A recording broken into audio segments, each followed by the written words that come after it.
My ex-wife humiliated me publicly, but her new lover was my undoing, and he paid. The air in the grand ballroom was thick with the scent of ambition and expensive perfume, a potent cocktail Kaelan had long grown accustomed to, and equally, to despise. He had arrived early, choosing a strategic vantage point near the periphery, a quiet observer among the city's elite. His impeccably tailored suit, a shade of deep charcoal, allowed him to blend into the sophisticated tableau, yet subtly announced a presence of understated strength. He had noted the nervous energy of the junior architects, the forced smiles of the financiers, and the predatory glint in the eyes of the major developers. This room, with its crystal chandeliers and polished marble, was a stage, and he was merely an audience member, for now. On the elevated stage, bathed in the blinding glow of 100 spotlights, Thorne was accepting his Lifetime Achievement Award, a glittering testament to his audacity and ruthlessness. His posture was one of triumphant command, his smile wide, almost predatory, as he absorbed the adulation. Beside him, Isolde, Kaelan's ex-wife, was radiant in a sapphire gown that shimmered with every calculated movement, her laughter echoing a little too loudly through the room. It was a sound that had once charmed him, had promised a vibrant, shared future, but now it grated on his very soul, a shrill, hollow peal. They were indeed the king and queen of this particular urban jungle, and Kaelan, the forgotten architect, was merely a silent observer in the periphery, watching the spectacle unfold, every detail meticulously absorbed. Thorne's vision has reshaped our city's skyline, the presenter boomed, his voice resonating with manufactured awe, and his latest masterpiece, the Aegis Tower, stands as a beacon of progress and innovation. A ripple of enthusiastic applause swept through the room, directed at the towering digital rendering of the skyscraper displayed behind them. The holographic projection gleamed, an illusion of perfection. Kaelan's gaze, however, was fixed not on the digital marvel, nor the adoring crowd, but on a subtle, almost imperceptible tremor in Thorne's left hand as he clutched the heavy award. It was a slight, uncontrolled twitch, a fleeting betrayal of the man's ironclad composure. A detail. Kaelan always noticed the details, the hidden stresses, the points of potential failure in any structure, be it steel or human. Isolde stepped forward, taking the microphone from Thorne with a saccharine smile that didn't quite reach her eyes. Her fingers brushed Thorne's, a gesture of public intimacy that felt designed to sting. And Kaelan must say, she purred, her eyes scanning the room as if searching for someone, or perhaps, something. It takes a truly magnificent mind to create something so grand, something that elevates us all. Not everyone, of course, possesses such foresight. Some are content to merely exist in the shadows of what could have been. Her eyes, for a fleeting moment, locked with Kaelan's across the room. It was a calculated jab, delivered with surgical precision, designed to slice through any lingering facade of his composure. The room seemed to hold its breath, a collective gasp of understanding rippling through the crowd. She was referring to Kaelan, the quiet man in the corner, the one who once dared to dream of a different kind of architecture, a different kind of life with her. Thorne chuckled beside her, a low, guttural sound that implied complicity, a shared victory over Kaelan's supposed failure.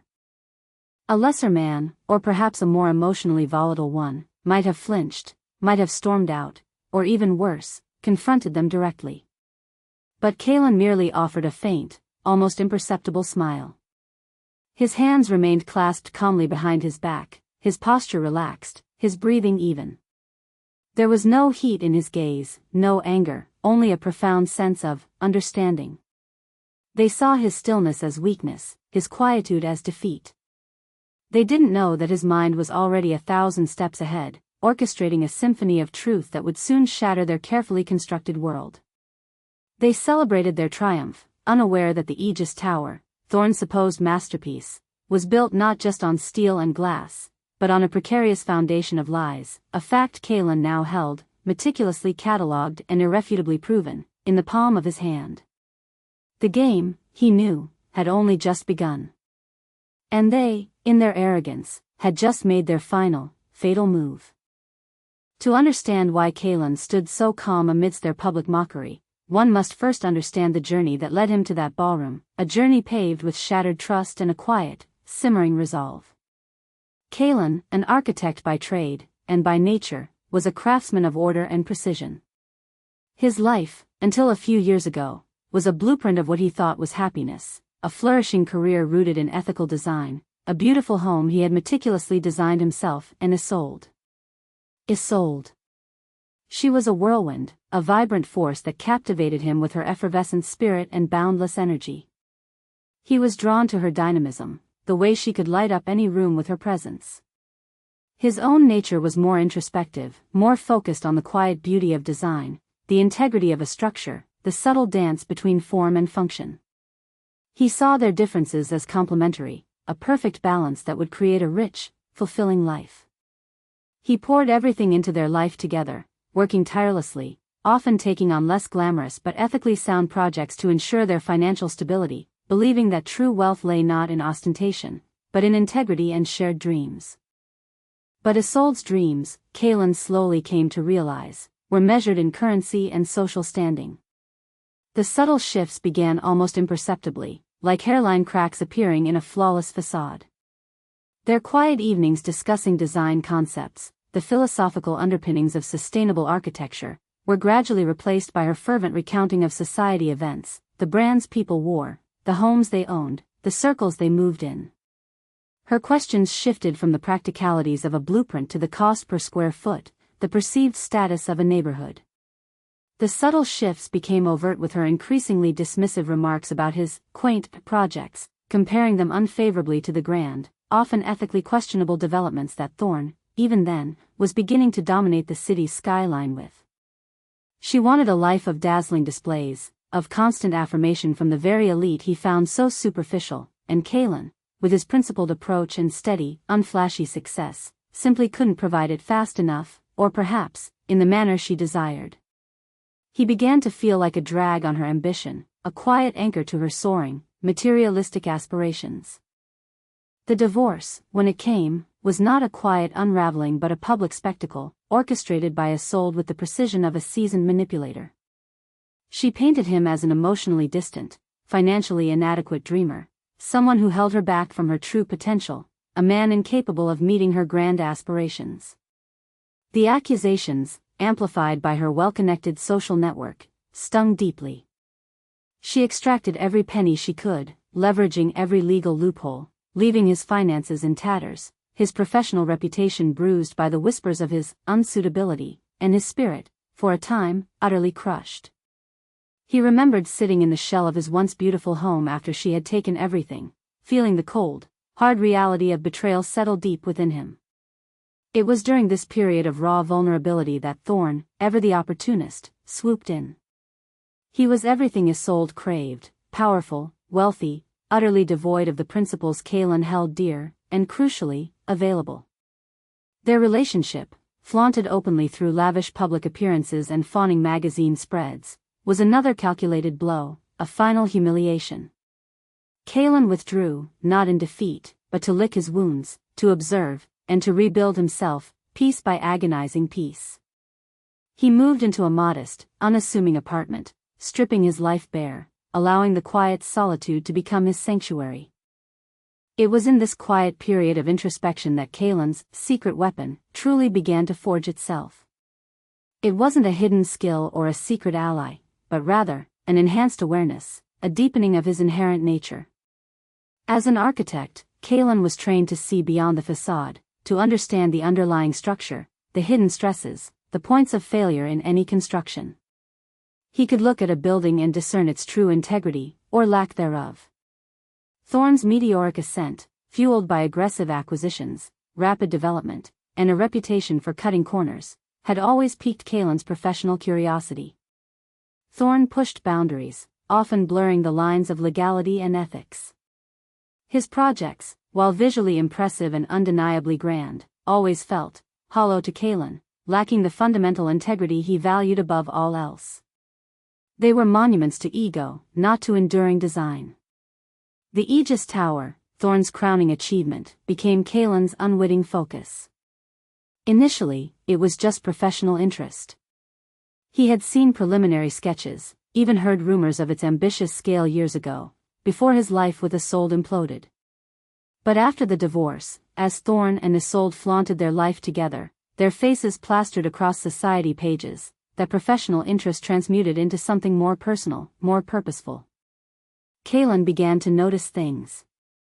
Small discrepancies in public records related to Thorne's previous projects, whispers from former colleagues about unusual site conditions on Thorne's older builds, the sheer, almost impossible speed of the Aegis Tower's construction compared to its immense scale. Thorne, in his hubris, often left a trail.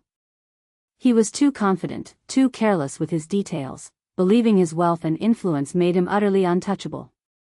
He assumed everyone else was either too stupid, too intimidated, or too compromised to look closely. The true breakthrough came from a casual conversation at a low-key industry event months ago, an event Kaelan had almost skipped, still wary of public gatherings. He had found himself nursing a drink in a quiet corner when he overheard a familiar voice. It was Arthur Finch, a seasoned site manager Kaelan had briefly worked with years ago on a small, honest project. Finch, a man known for his meticulousness and quiet integrity, had been let go by Thorne's company after a particularly contentious project. Finch spoke vaguely of shortcuts and unusual waste disposal on Thorne's sites, muttering about things that would make the earth groan. It was a fleeting comment, easily dismissed by others as bitter resentment, but it lodged itself firmly in Kaelan's mind. His architectural training, his meticulous eye for detail, the very qualities Isolde had belittled as old-fashioned and unprofitable, became Kaelan's greatest assets. He started collecting information, not actively seeking revenge, but simply following the threads of professional curiosity, a silent, methodical hunt for the truth. He acquired public-facing documents, environmental impact assessments, zoning permits, material manifests, geological surveys, all publicly available, yet requiring painstaking cross-referencing and a deep understanding of construction law and environmental regulations to truly decipher their hidden meanings. Kaelan noticed the subtle anomalies, inconsistencies between the reported geological surveys and the type of foundation work done, discrepancies in the disposal manifests for excavated materials, and unusually rapid approval times for certain permits, despite known environmental concerns in the area. Thorne was a master of legal maneuvering, his team of lawyers and consultants adept at navigating and exploiting every regulatory gray area. But he was also arrogant, convinced that his influence could paper over any cracks. What he didn't count on was someone with Kaelan's specific expertise, someone with the patience to connect seemingly unrelated dots, someone who would pore over hundreds of pages of technical documents, not for profit, but for truth. Kaelan's secret weapon was simply his unwavering commitment to integrity, his ability to see the world not as it appeared on the glossy brochures, but as it fundamentally was, flaws and all. And Thorne, in his overweening arrogance, had left a gaping, structural flaw in his most prized creation, just waiting for someone like Kaelan to find it. Kaelan's plan, if one could call it that, wasn't born of a sudden revelation, but rather, of a meticulous accumulation of evidence, a quiet, methodical process akin to constructing a complex building, layer by painstaking layer. After the public humiliation, Kaelan retreated further into his work, not to wallow in despair, but to focus his energies with an almost ascetic intensity. Isolde and Thorne, basking in their perceived victory, assumed he was broken, a forgotten relic of their past, fading into obscurity. This assumption was their greatest tactical error, their most profound blind spot. They saw his silence as resignation, not as a calculated, strategic withdrawal. He spent countless hours immersed in the digital labyrinth of public records and industry databases. His architectural background gave him an unparalleled advantage. He knew precisely what to look for, the specific jargon in environmental reports that hinted at obscured information, the subtle deviations in structural plans that suggested cost-cutting, the financial codes that hinted at shell corporations or inflated budgets designed to siphon funds. He wasn't hacking systems, he was simply connecting information that was, in plain sight, available to anyone with the patience, expertise, and moral compass to find it. His small apartment became his war room, its walls slowly covered with printouts, flowcharts, and annotated blueprints. The outside world, with its social demands and trivialities, faded into irrelevance. Kaelan started by examining the land acquisition records for the Aegis Tower. Thorne's company had bought the plot at an unusually low price, citing complex geological challenges as the reason. This immediately raised a red flag. Complex geological challenges often mean increased construction costs due to the need for extensive foundation work and specialized remediation, not decreased land value. He cross-referenced this with local environmental reports from decades past. The site, historically, had been an industrial zone, with a well-documented history of minor chemical spills and hazardous waste accumulation. The remediation reports Thorne filed were, on the surface, robust, filled with official-looking stamps and impressive jargon. But Kaelan's discerning eye noticed an oddity, a particular subsection about a deep-bore disposal method that seemed disproportionately inexpensive compared to standard procedures for the contaminants mentioned. It hinted at a loophole, or worse, a deliberate misrepresentation. His investigation led him to former employees, not directly connected to Thorne but to his subcontractors, the people on the ground who saw the day-to-day operations. He spoke to engineers who had left Thorne's orbit, foremen weary of the cutting corners, even a few disgruntled laborers. He never revealed his intentions, he simply asked questions, framed as professional curiosity about the unique challenges of such a large-scale project. He appealed to their professional pride, their quiet resentments, their desire for truth. He heard whispers of unusual night shifts and restricted access zones during the initial phases of excavation, of trucks leaving the site empty, only to return full of clean fill that was never actually recorded as being brought in. One retired environmental engineer, a man with a reputation for meticulousness and a quiet disgust for Thorne's practices, mentioned a significant underestimation in the volume of contaminated soil to be removed, and an even more significant deviation in its disposal. He spoke of a proprietary method Thorne's company used, but couldn't elaborate, only hinting at its unorthodoxy and a nervous shake of his head. Kaelan began creating his own database, cross-referencing every public document, every whispered detail. He built a sophisticated digital model of the Aegis Tower, not just of its visible structure, but of its underground foundations, its sub-basements, its entire geological context. He overlaid environmental impact studies, comparing them to the actual construction timelines and material deliveries. He found that Thorne's company had declared a significantly smaller volume of hazardous waste than what was reasonably expected for a site with its industrial history. And the proprietary method for disposal? Kaelan's research led him down a rabbit hole of obscure academic papers and archived regulatory debates until he found it, an obscure, practically illegal method of on-site containment that involved burying contaminants deep underground, relying on a rarely used, almost experimental sealing technique that was known to fail over time, especially under the immense pressure of a massive skyscraper. It was a ticking environmental time bomb, meticulously hidden beneath a gleaming monument to greed. He envisioned the slow creep of toxic chemicals through the bedrock, a silent poison seeping into the city's very veins. Thorne, meanwhile, was oblivious. He was too busy basking in the spotlight, too confident in his invincibility. His public appearances became more frequent, his speeches more arrogant, punctuated by self-congratulatory applause. Isolde, by his side, reveled in the attention, her new life seemingly perfect, a constant stream of lavish parties and designer clothes. They would occasionally encounter Kaelan at industry events or charitable galas. Their dismissive glances, their thinly veiled insults, only strengthened his resolve. They thought Kaelan was a ghost of their past, a harmless shadow. They didn't see the silent predator meticulously tracking its prey. They didn't see the web Kaelan was weaving, thread by invisible thread, around their grand illusion.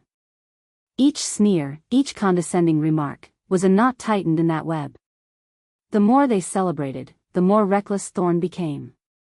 He made offhand remarks in interviews about the efficiency of his construction methods, the innovative solutions that allowed him to complete projects faster and cheaper than competitors. He even alluded to his legal team's uncanny ability to navigate complex regulatory landscapes. These boasts, to Kaelan's trained ear, were not just empty words, they were crumbs leading directly to the illicit practices he was uncovering. Thorne was so convinced of his cunning, he was practically advertising his crimes, daring anyone to question him. Kaelan's silence, his apparent retreat, had lulled them into a false sense of security.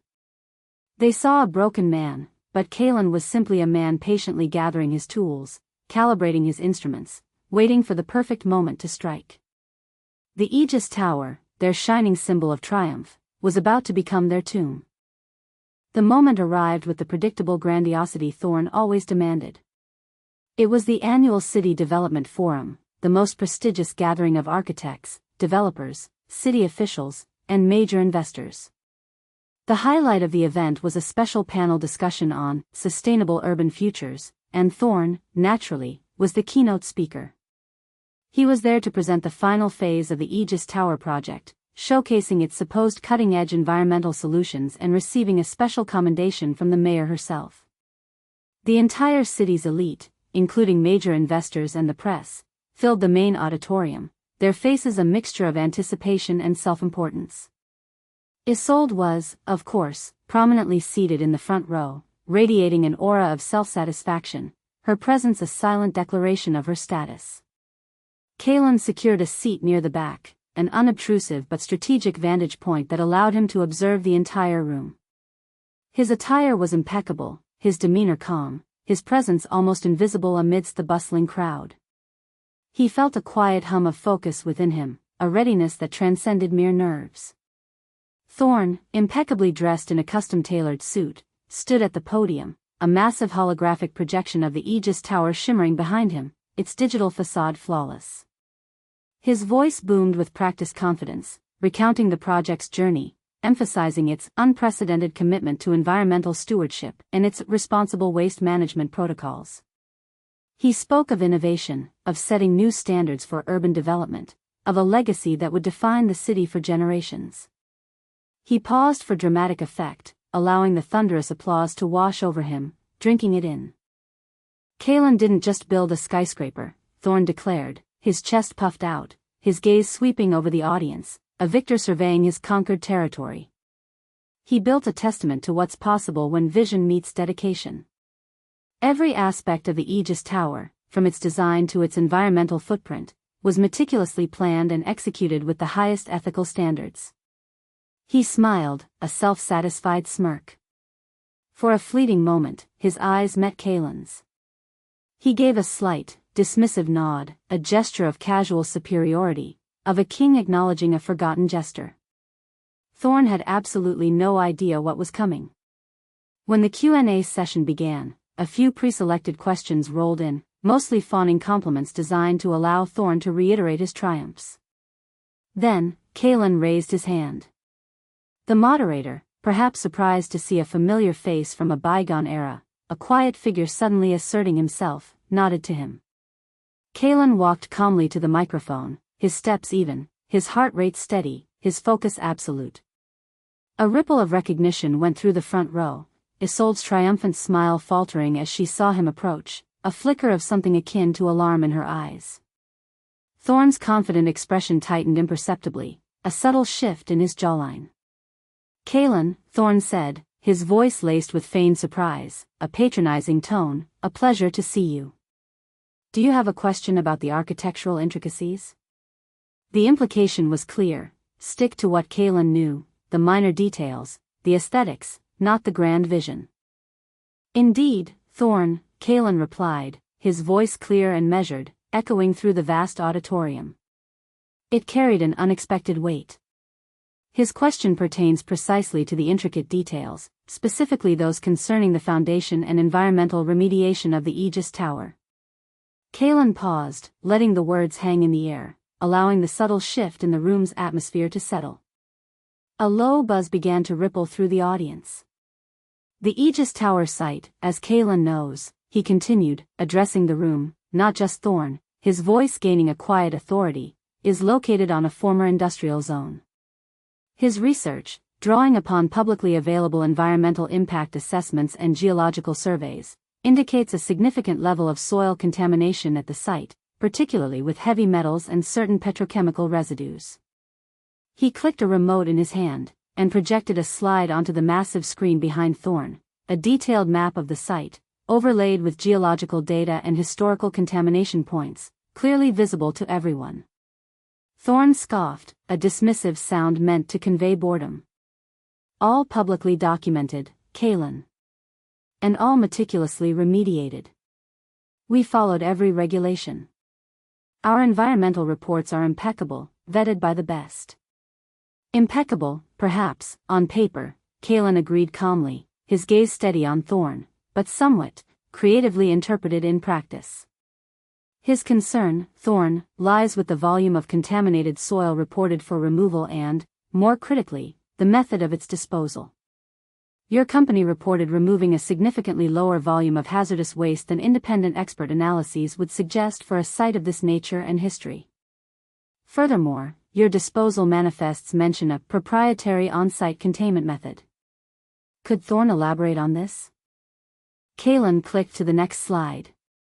It showed a highly technical, cross-section diagram of the Aegis Tower's deepest foundation, highlighting a specific, unnervingly large chamber directly beneath the core structure. Next to it, Kaelan projected a rarely seen excerpt from an obscure environmental engineering journal, detailing a highly experimental and largely unapproved method of deep-bore, unlined containment for hazardous waste, a method known to be unstable over time and specifically prohibited for major commercial developments in this city due to its inherent risks. This proprietary method, Thorne, Kaelan explained, his voice gaining a quiet intensity that commanded the room's complete attention, appears to be a variation of this unapproved deep-bore containment.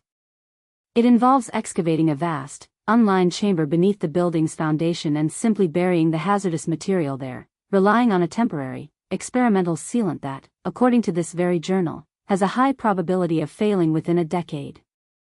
This method, as Thorne knows, bypasses the immensely expensive, but necessary, process of off-site removal and certified disposal at a proper hazardous waste facility. It saves millions, but creates an unacceptable risk. The room went silent, a stunned, collective hush. You could almost hear the collective intake of breath. Isolde, in the front row, had gone ashen, her carefully constructed composure shattered, her hand flying to her mouth. Thorne's confident smile had vanished, replaced by a mask of stunned disbelief, then a flash of pure, unadulterated rage. He started to speak, to bluster, his mouth opening and closing like a fish out of water, but Kaelan cut him off, his voice rising slightly, reaching every corner of the auditorium. And the financial implications are equally significant, Kaelan continued, his final slide appearing on the screen. It was a clear, damning comparison of Thorne's declared remediation costs for the Aegis Tower versus the average cost for a similar-sized project with similar contamination levels, based on unimpeachable industry standards. The difference was staggering, a deficit of millions of dollars. This proprietary method saved your company millions, Thorne. Millions that should have been spent on responsible, legal environmental remediation. Not only does this constitute a clear violation of environmental laws, but it also raises serious questions about the structural integrity of the Aegis Tower, which now sits atop a literal time bomb of hazardous waste. Imagine, ladies and gentlemen, a catastrophic failure of this containment, leaching toxic chemicals into the city's water table, contaminating its very lifeblood, or worse, compromising the very foundations of this grand structure itself, putting countless lives at risk. The silence in the auditorium was now deafening, broken only by the rapid-fire clicks of cameras and the murmurs of stunned journalists, frantically scribbling notes. Thorne, his face purple with fury, lunged forward, his hand reaching for the microphone, his eyes blazing with murderous intent. But Kaelan had already stepped back, his mission accomplished.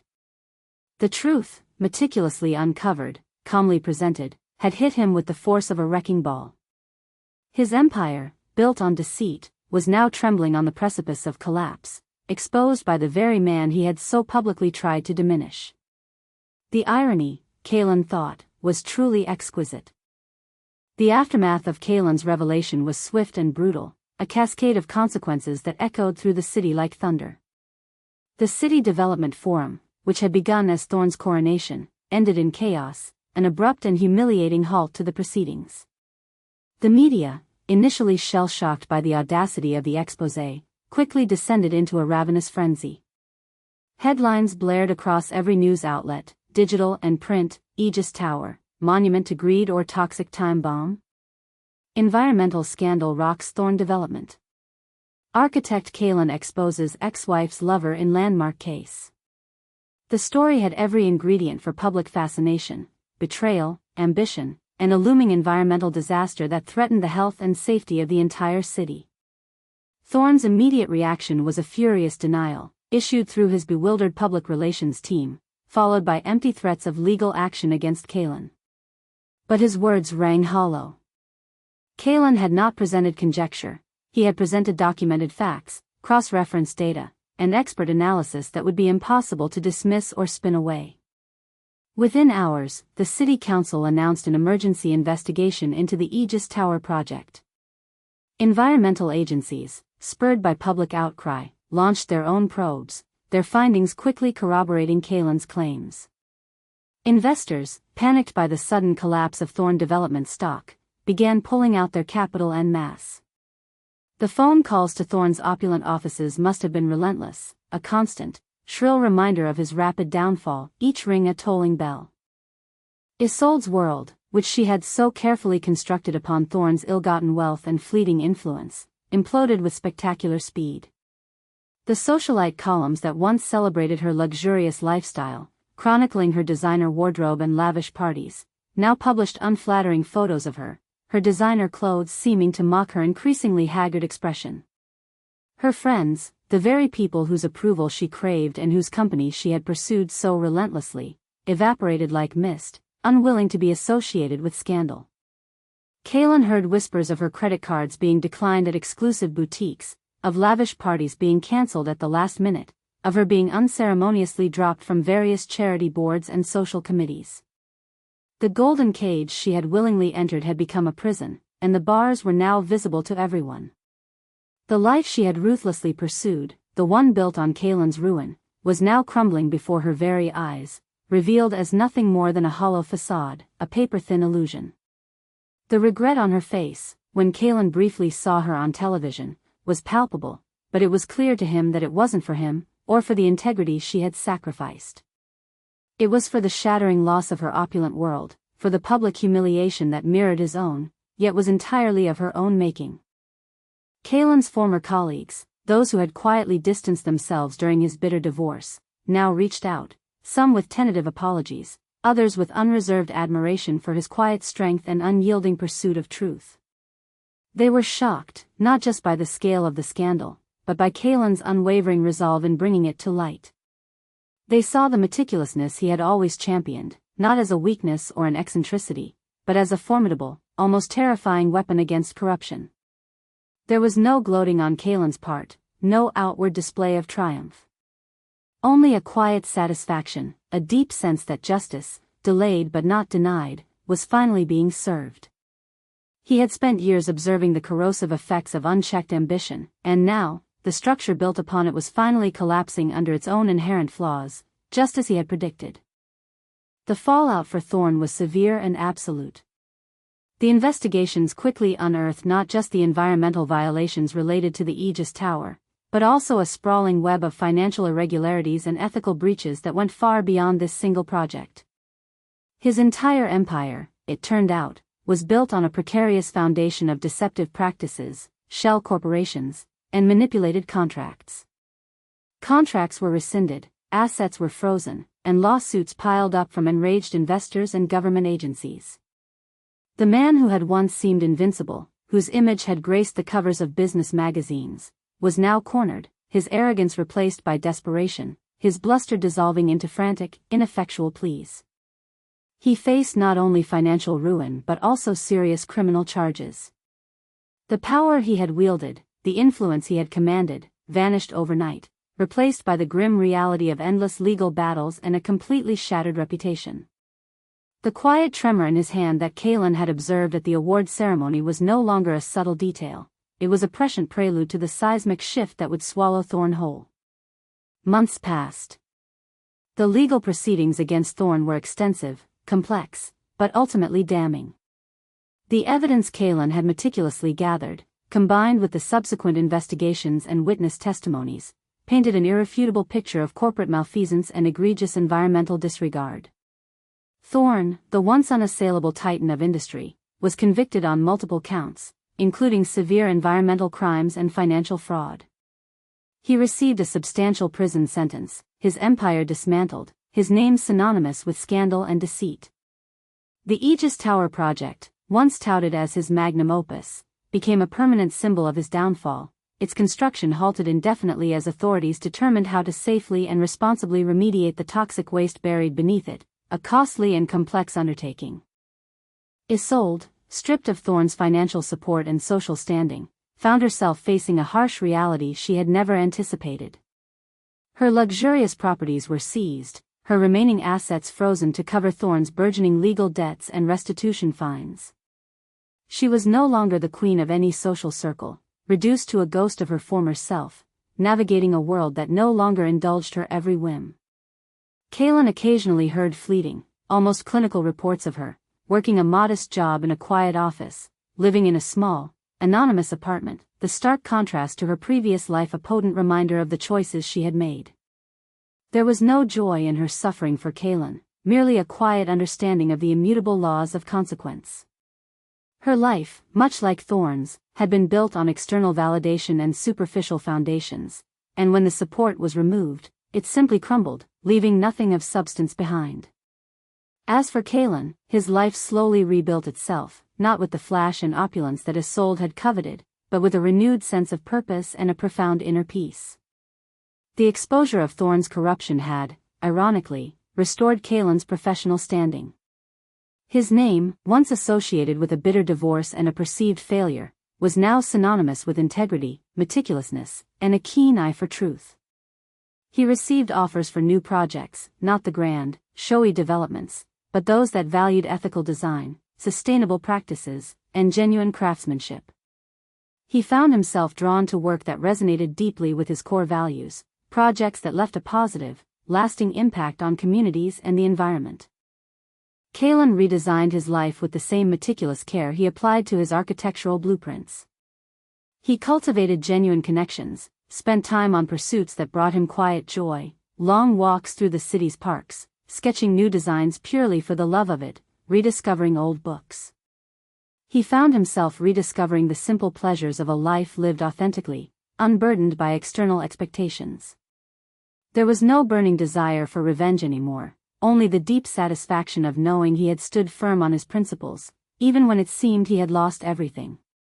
He had learned that true strength lies not in outward displays of power, nor in the accumulation of material wealth, but in unwavering conviction, patience, and the quiet, observant eye that sees beyond the surface. In a world often swayed by appearances and fleeting triumphs, integrity, like a well-designed structure, stands the test of time, proving that even the most formidable empires can collapse under the weight of their own lies, and that the quietest observer can often hold the most potent truth. If this story resonated with you, perhaps Kaelan has more tales of integrity and unraveling deceit on the channel.